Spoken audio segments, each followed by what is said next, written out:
Hi. Nick Howie. Nick, how you doing? As long as you love me. See you guys. Thank you for coming.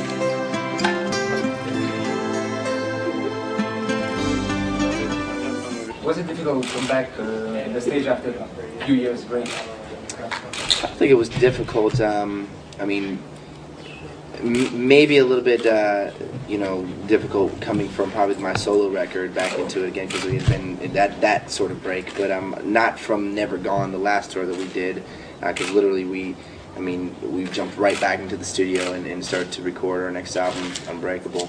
So I think that the only things that may have been a little bit different was the fact that it was 5, going to 4 members. The name of group is Backstreet Boys, but now you are older a lot. Have you ever thought about the idea to change a little bit the name of your group? Because you are men now already. Well, for us, boys was never meant to be like an age, range. Boys, and like in the States, is more of slang. Like we're buds, we're boys, we're friends.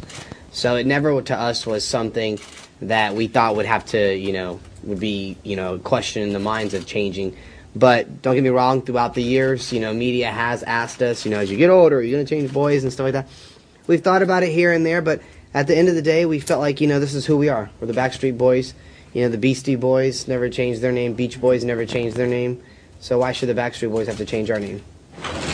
Could you compare the audience in Baltics and in the United States?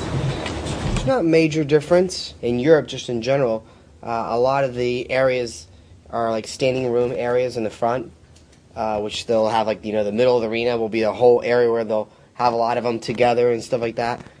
Versus in the States, a lot of the places, the arenas are like seats, pretty much. So it's a little bit more, I think, I don't know exactly the right word for it, but it's a little bit more, a little bit more energy over here sometimes because they're so together, they're so, hanging with each other. Sometimes you even look at them and you even wonder for the safety because sometimes they're swaying and they're just going crazy. But there's definitely a lot of energy over here, and it feels great. It's awesome for us to be over here in the Baltic area, in Estonia and Latvia. It was great. We're looking forward to performing here tonight in Lithuania, and then we're going to Moscow and to St. Petersburg. And this is the first time for us in these areas, which we're very excited. And we look forward to hopefully coming many more times now. So it's true that you decided to go by buses from rivers? For us, sometimes it's easier, to get on a bus, after the show. You don't have to worry about the next day dealing with security, going through airports, and sometimes it's just, by the time you get on the bus, you can sleep. We have really nice buses that we have, like, areas to sleep in and watch movies, satellite and everything. So sometimes it's more comfortable. In the States, we travel mostly by bus, because you get a chance to also see the scenery outside, and it's a pretty nice luxury. What was the craziest thing happened in this tour, on this tour? Except for Howie falling off stage almost and being caught. Yeah, I actually walked off on the side of the stage. We have our speakers, and there was a little bit of a space that I didn't realize, and so when I was turning around, I stuck my foot in it, and my leg went up like this. And luckily enough, my security guard caught me. But what's the coincidence was that he caught me like 10 years ago before in the same position. So he's like my guardian angel, we say, out here on the road. But we've, we had every so often we'll have jokes that we'll play with each other, or our crew will play. Last night, one of our road managers came out on the road, or actually our stage manager came out on the show, in the middle of the show, in a big fuzzy bear outfit that he found from, I guess, which was the mascot of the Estonia, what's it called, hockey team. And it was, in the middle of the show, started dancing with us. We like to have fun. We don't try to make it like a serious. We want people to be entertained. So maybe you can share a little bit impressions about Lithuanian girls that you met. So I don't know. I just heard they're hot. That's what I heard. I heard the Lithuanian women are beautiful.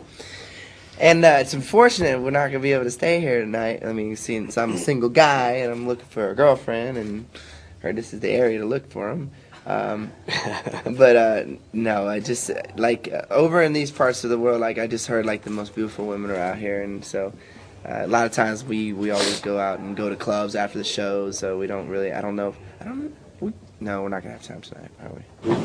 Could you tell us your credo or a sentence so that... Actually, I'm trying to think. There was a quote that I had on the wine bottles that in my wedding that I just got married in December.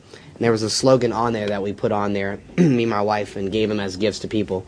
And it pretty much, in a roundabout, was appreciate every moment, you know, in life, and live every moment, you know, as if it's, you know, possibly could be your last moment. So live life to the fullest. Work hard and party hard.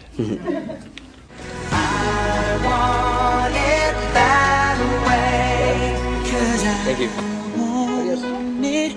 That